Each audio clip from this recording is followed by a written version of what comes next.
Então, vamos lá?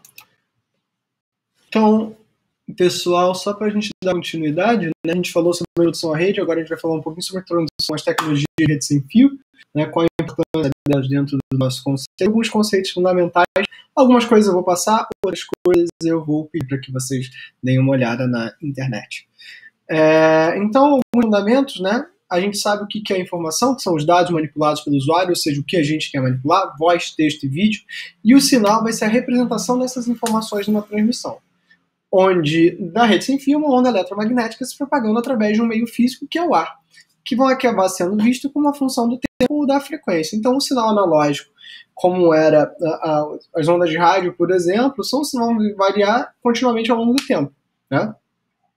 O sinal digital é um sinal que varia em conjuntos de valores discretos. Normalmente a gente coloca a gente tem aquela coisa de aberto e fechado, isso é mentira, né?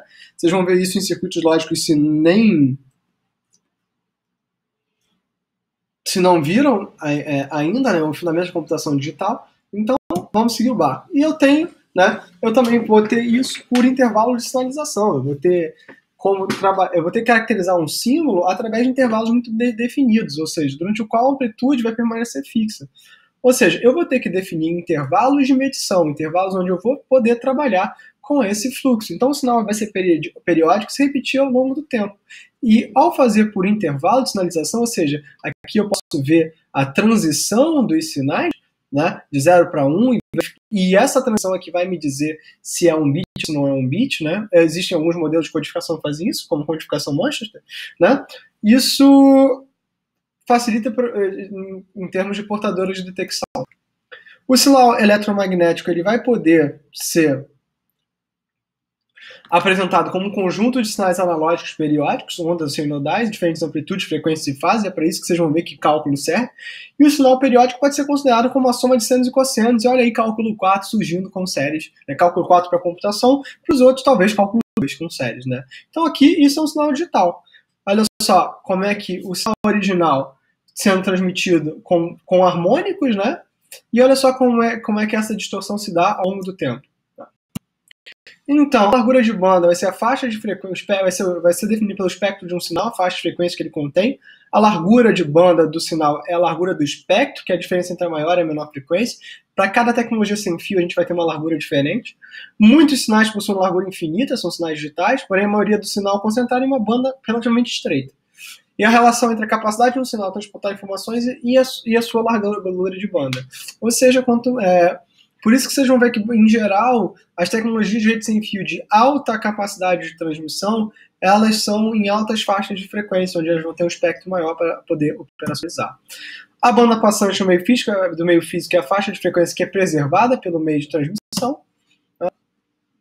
E tudo isso vem das ondas eletromagnéticas, aqui baseado em questões de frequência, comprimento de onda e amplitude. E agora, se um professor de física disse isso para vocês, é para isso que vocês aferiam Física 2, para vocês entenderem que a transmissão de um sinal ela é em função da frequência, comprimento de onda e amplitude. Tá? A mesma coisa acontece, por exemplo, quando você está ouvindo áudio. Né? O que a gente chama de sampling é a transformação desse sinal analógico num sinal digital. Quanto maior o sampling, maior a frequência do corte, melhor é o som que você tem. Tá? Então, em um sistema de transmissão, seja digital ou analógico com fio sem fio, existem formas de ser informações em uma onda portadora, como rádio, sinal de radiofrequência, que vai ser o veículo de transporte da informação. Então, essa onda portadora que nos interessa. Então, a modulação, o que é modular? O que o seu modem faz? É inserir informação em um sinal portador. Pô, então, Cláudio, olha só, então o meu modem 3G, na verdade, nada mais é do que uma máquina que insere informação num formato que a tua operadora entende e manda isso pela internet. Olha só que coisa estúpida. Qualquer um consegue fazer isso. Cara, com um Arduino e bom senso, você faz muita coisa. Pena que o bom senso é um negócio tão complicado. E vai permitir que essa informação seja transportada, seja embutida nos parâmetros de amplitude, frequência e fase da portadora. Ou seja, na verdade, tudo que eu faço para modular hoje em dia é um código Morse com um estilo. Então, esse preparo do sinal para ser transportado por ondas rádios, esse espalhamento do espectro, vai ser a modulação. E eu vou ter que espalhar isso no espectro. Por quê? Numa única frequência. Porque ao espalhar no espectro, eu vou desperdiçar banda, mas eu vou ganhar no desempenho de sinal ruído. A interferência que se acontecer numa faixa, ela é minimizada, porque eu vou ter todas as outras trabalhando. Vai minimizar a tua atenuação devido a múltiplos caminhos, ou seja, a dispersão do meu sinal vai permitir o compartilhamento entre vários usuários da mesma faixa de frequência e de privacidade. A modulação pode ser em amplitude, AM, olha só o teu rádio aí, ou frequência, FM, olha só o teu rádio aí, ou por fase, PM, o teu rádio não é PM. A escolha da frequência é importante, porque isso é padronizado, isso não sai da cabeça de ninguém, e depende de características da propagação do sinal, que eu não vou discutir aqui, eu só discutiria isso se fosse um curso de eletrônica. E a potência associada às características da frequência que vai determinar o alcance, ou seja, a potência de transmissão, ou seja, por exemplo, no teu roteador sem fios DBIs, né, é que vão determinar o alcance do sinal. A modulação por amplitude é muito sensível a ruídos e ela é pouco utilizada, a não ser que seja para rádio. A modulação frequência tem de baixo custo e boa imunidade a ruídos, e onde que a gente mais vai atuar em rede sem fio. Por fase é muito interessante, mas é complicado da gente operar, né? Mudando a fase da sua transmissão. E eu consigo, né, fazer essa modulação por fase, assim, as variações. Quando não tem variação, o sinal é 0, quando tem variação, o sinal é 1. Olha só, aqui variou, foi para 1, aqui variou, foi, e aqui se manteve, foi para 0. Eu posso fazer sinalização em multinível, por chamar de monobit, quando eu faço um bit por mudança portadora, bibit, tribit ou tetrabit, né? Vocês entenderam a ideia. E o normal é que eu faço combinação de técnicas de modulação. Tá? Então a velocidade de dados vai ser diretamente proporcional à minha velocidade de variação. Né? A sinalização multinível de extensão vai se tornar necessária. Eu vou ter velocidade da transmissão de bits, que é o número de bits sendo transmitidos por segundo, né? Que é o meu throughput, e a velocidade da sinalização em que os elementos do sinal são transmitidos, que isso é expresso em baldes. Isso também a gente vai deixar um pouco mais para lá. Mudança de fase. E modulação em quadratura, que é a AM, que é o que a gente mais usa hoje em dia dentro de rede sem fio de alta capacidade, como o 802.11ac, como o 5G. Variações de quadratura, onde eu vou tentar vários bits simultaneamente para transmitido em paralelo. Então aqui é a variação em cada bit, eu estou mudando frequência, amplitude, tudo ao mesmo tempo para ter mais informação. Então, sobre o espelhamento espectral, né, são técnicas de modulação que, o princípio das técnicas de modulação usando o espelhamento espectral é aumentar a quantidade de bits utilizados para transmitir a mesma informação de modo espalhado no espectro, aumenta essa banda de frequência do sinal transmitido. Vou utilizar o código de espelhamento, que é multiplicado pelos bits de informação. Eu tenho duas técnicas, o HSS e o DSS, são as técnicas mais comuns. Ou seja, ou eu vou saltando nas faixas de frequência e mudando a minha transmissão para impedir interferência, impedir retransmissão, ou eu vou ter um modelo matemático que vai dizer quais são os meus saltos. E mesmo esses dois são os mais comuns, já são muito defasados. Né? Então, um dos trabalhos de vocês é explicar o DSS e o FDM. Né? Busquem na internet, isso vai ser uma atividade dessa semana. Tá?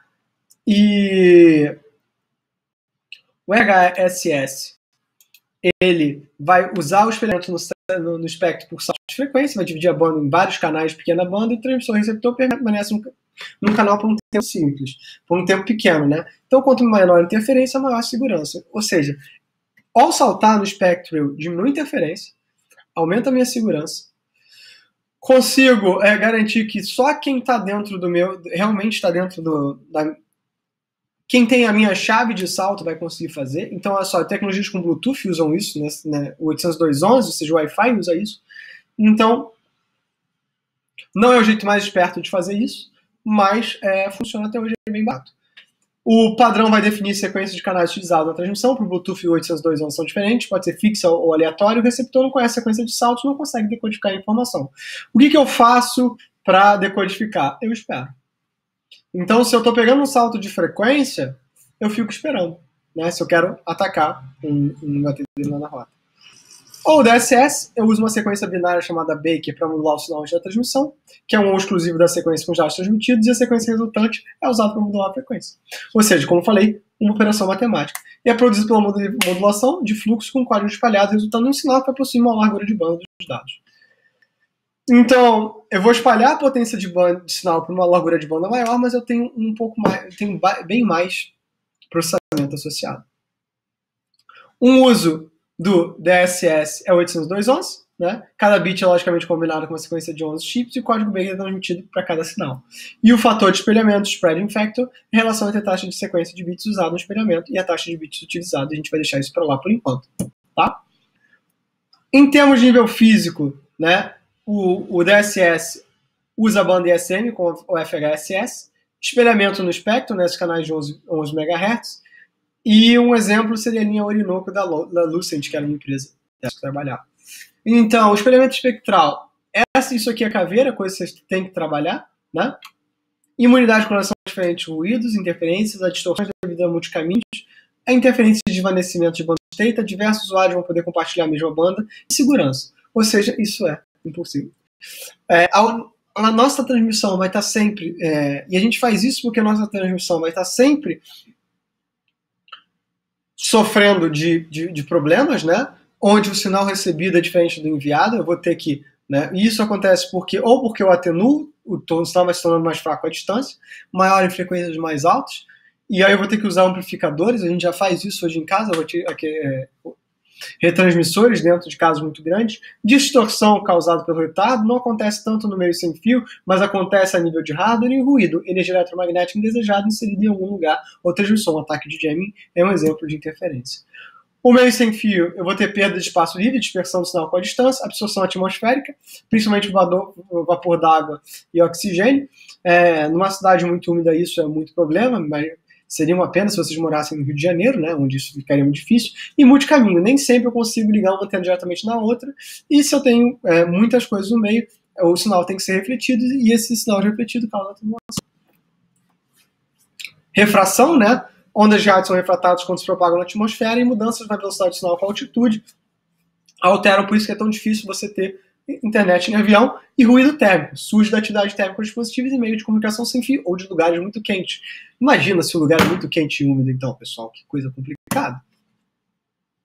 O espectro eletromagnético, né, vai do rádio a uma frequência, né, muito baixa, a radiação gama com uma frequência muito alta. Cláudio, quer dizer que quanto mais alta a frequência, mais eu consigo transmitir? Isso é verdade. Cláudio, quer dizer que se eu fizesse um negócio por radiação gama, seria extremamente rápido, provavelmente, mas você não é caminho.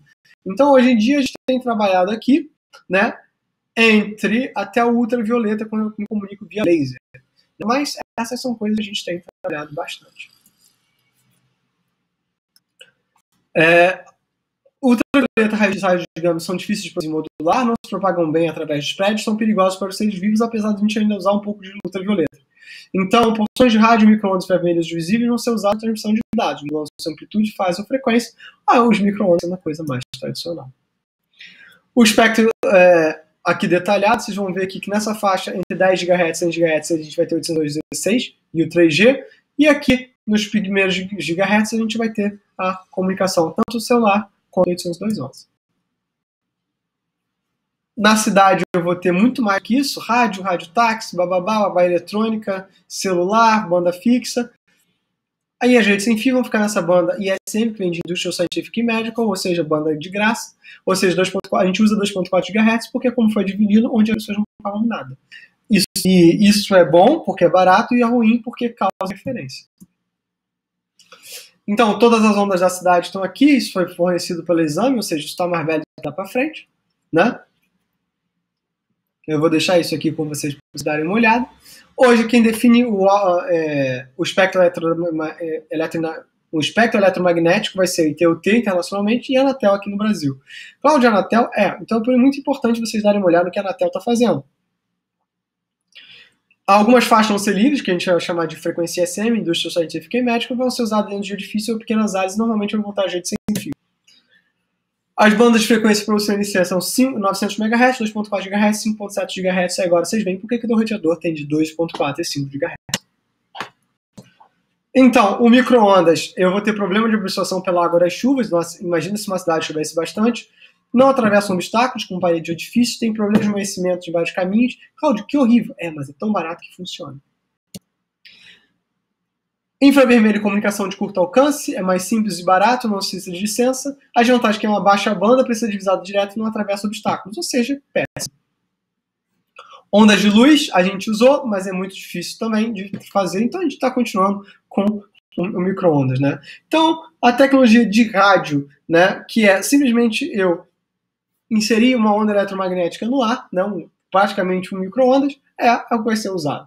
Cobre grandes áreas, penetra nos obstáculos, mas sofre e provoca interferência, não são direcionais, mais ou menos, e possui poucas faixas de frequência que são livres de licença. E isso só aconteceu em 85, isso tinha que pagar também. Quanto mais baixa a frequência, menor alcance, maior a imunidade e menor a direcionalidade. Quanto mais alta a frequência, maior alcance, menor a imunidade a obstáculos e maior a direcionalidade. Para ambas, a imunidade de referência de motores e equipamentos elétricos é baixa. Então, isso são problemas quando você está falando em IoT. Então, na verdade, Cláudio, por que a gente usa isso aqui então? Porque, em geral, os dispositivos de IoT, apesar de ter todos esses problemas de comunicação sem fio, botar fio neles é um problema. Então, o que a gente vai ter que fazer ao longo do curso é tentar buscar formas de montar nossa infraestrutura IoT apesar disso. Então, um sistema típico de radiofrequência vai ter uma antena, um meio e um transmissor. Isso vai estar tudo embutido. Você pega, por exemplo, uma plaquinha tipo Node MCU. Você tem uma antena Wi-Fi e as antenas não são mais cabos, elas em geral são antenas circulares circundando todo o produto. Isso é medido em decibéis, né? E eu não vou entrar em muitos detalhes sobre isso, eu sei que vocês sabem fazer cálculo no log.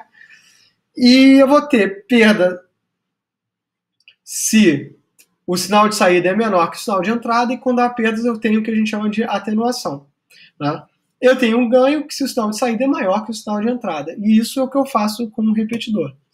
A perda do caminho é função da distância, da linha divisada com ou sem obstáculos e da altura da antena, ou seja, quanto mais alta a antena estiver na tua casa, melhor vai ser o sinal. Ah, Cláudio, mas eu coloco o meu roteador do lado do meu telefone. Brega e péssimo. Porque provavelmente se o telefone é sem fio, ele está causando interferência no teu roteador. Em termos de definições, o alcance de propagação vai estar em função do alcance de transmissão, a possibilidade de comunicação, o alcance de detecção, o alcance de um determinado sinal, e o alcance de interferência, onde o sinal não pode não ser detectado. Então, quanto mais próximo, maior a chance de eu conseguir transmitir. O problema de interferência pode ser multipath, que é o sinal repetido chegando ao seu destino por diferentes direções, sofrendo atenuações e atrasos. Ou seja, eu não tenho avisada direta, eu tenho que bater em obstáculos, sendo repetido. Esse pro que a gente chama de desvanecimento de Rayleigh, que são variações abruptas na potência de sinal, e interferências intersímbolos, ou seja, eu bati, eu posso alterar a minha onda de forma a alterar o sinal, então a gente vai ter que ter algoritmos de recuperação de erro nos nossos protocolos. Eu posso ter a atenuação do sinal por obstrução, onde isso é muito comum, por exemplo, você tem parede grossa em casas, árvores, edifícios, outros objetos, ou condições do tempo. Pode quer dizer que se estiver muito, o sinal pode cair? Olha a vantagem da rede cabeada sobre a rede 5G, por exemplo. O papel da antena vai ser converter sinal elétrico que vão passar no condutor em onda eletromagnética, ou seja, o que a antena nada mais é do que uma espécie de modem. Olha que coisa maluca, um modem que converte do sinal analógico, que vai modular para sinal, do sinal digital para sinal analógico, e de sinal analógico para sinal digital. Olha, um modulador e um demodulador. Com ganho, forma de radiação e as abas laterais. A antena pode ser omnidirecional, onde ela irradia e recebe igualmente todas as direções, ou direcional, como por exemplo a parabólica da tua casa. Multiplexadores vão ser usados para compartilhar uma linha entre vários usuários ou aplicações de forma transparente, tem a mesma capacidade de entrada e saída. E o canal principal vai ter que ter capacidade igual ou superior à soma das capacidades de todos os canais. Eu vou multiplexar ou no domínio da frequência ou no domínio do tempo. Em geral, vou fazer nos dois. Tá? Multiplexar pelo domínio da frequência, eu dividi um subcanal em função de faixas de frequência fixas e permanentes, ou por tempo eu vou liberar toda a banda passante para cada canal por um tempo fixo. Por incrível que pareça, o 802.16 usa PDM um pouquinho, tá? E aí entra as redes sem fio. Por que a gente usa essa bodega? Toda essa parte física mostra que isso aí é extremamente problemático. Porque é barato. Cláudio, como assim? O custo é menor, não tem cabo, é rápido de instalar, flexibiliza a localização dos nós, é móvel e instala de forma temporária. É só por isso. É porque é barato, porque é simples. Porque você não quer ter um cabo, você quer usar o seu computador no sofá, e você pode com notebook, mas não poderia com desktop. Isso vem de 1870, desde Graham Bell inventando o telefone, né? Mas desde que Marconi demonstra comunicações sem fio, a nossa antena é muito parecida, tá? Então, desde o final do século XIX, a gente usa a mesma porcaria. Cláudio, sério?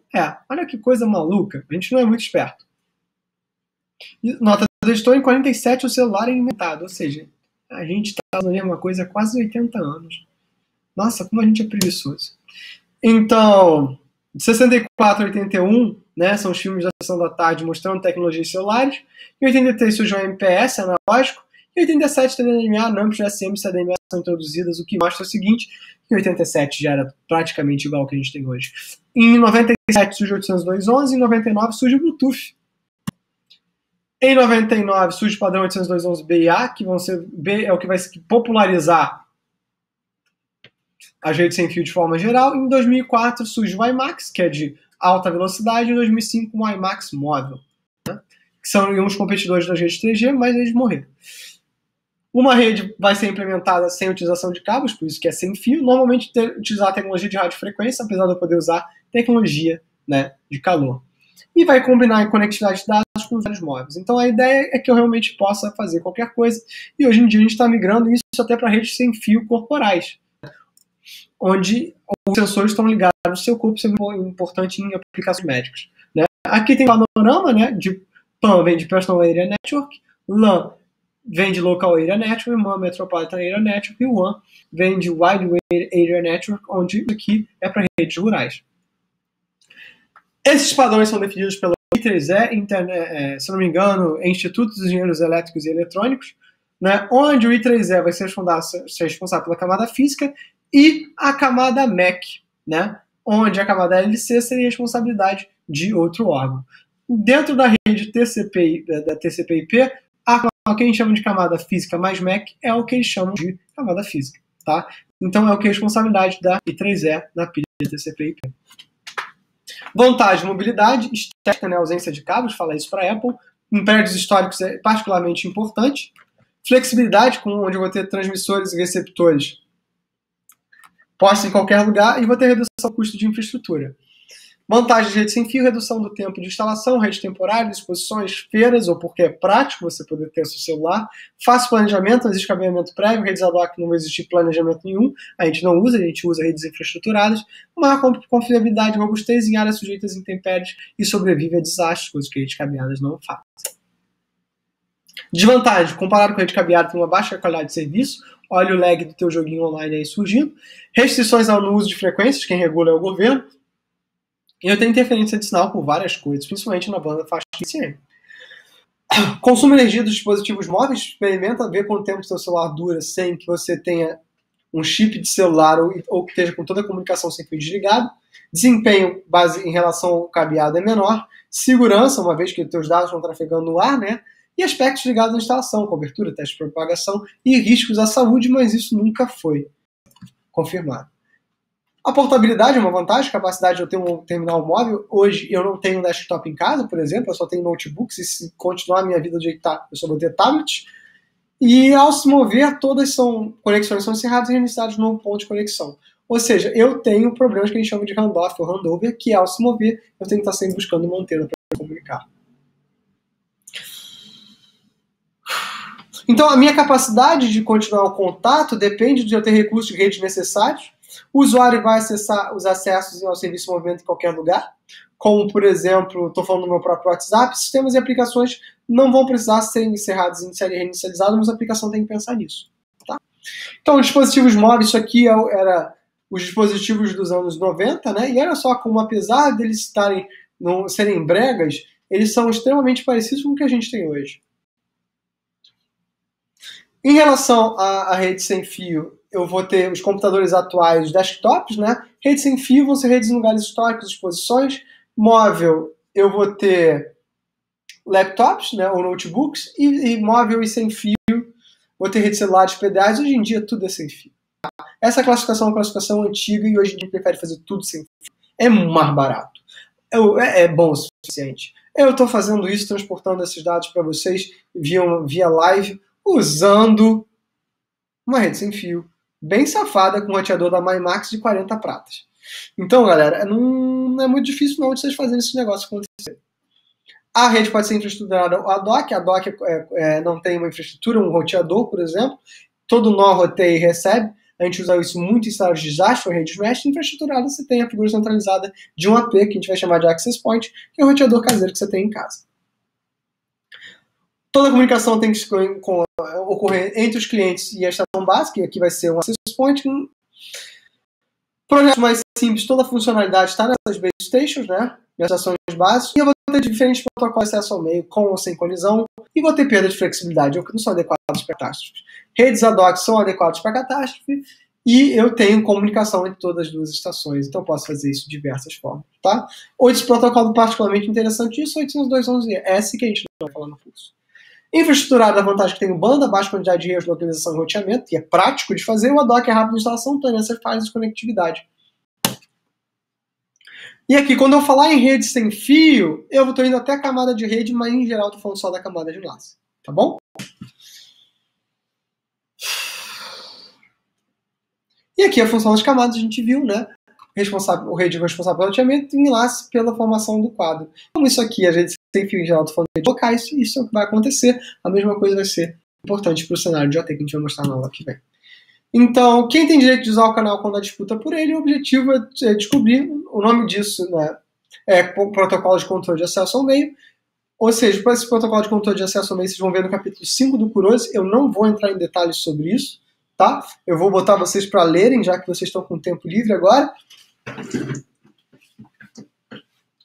Então, nas redes cabeadas, a gente usa um protocolo chamado CSMA-CD. Aqui a gente, em geral, vai usar variações do protocolo CSMA-CA, tá? Onde eu vou ter esse recurso compartilhado por vários usuários. Esse recurso, no caso, é o A, né? E CSMA vem de Carrier Sense, sentir o meio, Multiple Access, ou seja, acessos múltiplos, CA, Collision Avoidance, ou seja, vou sentir o meio, verificar, tentar me organizar para que diversas pessoas possam acessar o meio, evitando colisões, tá? Os protocolos vão ser classificados de acordo com a funcionalidade, natureza estática ou dinâmica, ser centralizado ou distribuído. Eu vou ter protocolos de alocação física, aleatória ou alocação dinâmica. Alocação física, TDMA e FDMA. Vou dividir no tempo ou na frequência. É simples de implementar, mas eu tenho um canal ocioso. É quase como se eu estivesse implementando um circuito virtual com o meu canal. De processo aleatório, a gente vai ter o CSMA, né? Tanto o CD quanto o CA, ou o protocolo ALOA, que vocês vão ler no capítulo 5 do Kurose, que é a tarefa da semana. Tá? O funcionamento, o canal alocado sob demanda de acordo com as necessidades. Eu vou fazer o poleamento, né, que é o controle de alocação dado pela base station. A vantagem é que não vai existir colisões e vai evitar períodos de tempo ocioso no canal, de vantagem sobrecarga na rede devido ao controle. Então, eu vou ter diversos métodos, isso não é o caso hoje aqui. Problemas. Sinais vão se propagar para todas as estações de uma vez só, ou seja, se vocês usarem o Kali Linux, o que o Kali faz? Ele coloca a tua placa de rede sem fio em modo promíscuo. Então, se você usa o Wireshark, que eu mostrei na aula passada, e foi uma atividade que vocês usaram, o Wireshark, com uma placa de rede sem fio em modo promíscuo, vocês podem pegar todo o tráfego que está na rede. O que a tua placa de rede sem fio faz? Ela olha o quadro, como todo mundo está recebendo tudo o tempo todo, porque o meio é compartilhado, ele olha o quadro e diz, não é para mim, descarta. No modo promíscuo, assim mesmo pega. Olha que coisa safada. Em rede sem fio, as transmissões vão poder ocorrer simultaneamente, se todas tiverem diferentes destinos. Nem todas as estações vão receber sinais de todas as demais, por causa da questão do alcance, vai gerar dois problemas, terminal escondido e terminal exposto. Isso é questão de prova pra caramba, tá, gente? Então é melhor vocês estudarem isso aqui com muito cuidado.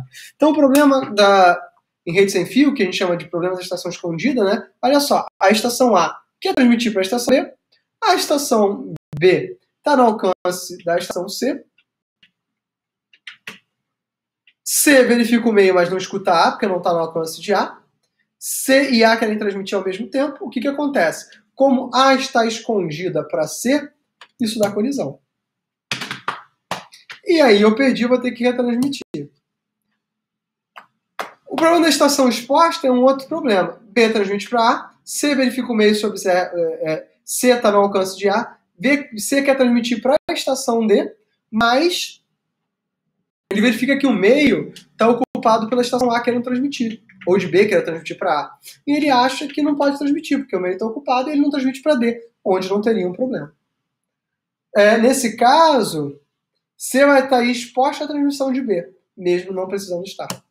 Então, como eu resolvo? Né? Eu tenho várias formas de resolver esse problema. O problema da estação escondida, eu vou resolver com um pequeno pacotinho chamado de RTS ou CTS, que é Request to Send e Clear to Send. E o problema da estação exposta, não há solução. A gente vai falar mais de RTS, CTS lá pra frente, tá bom? E vocês vão ler isso também no capítulo de Rede Sem Fio do Curioso. E, senhores, por hoje chega, tá? Então, agora tem muita leitura para vocês fazerem hoje, tá bom? Um abraço. Eu peço desculpas pelo tempo que eu não tenho mandado áudio, mas eu estou fortemente envolvido nas iniciativas do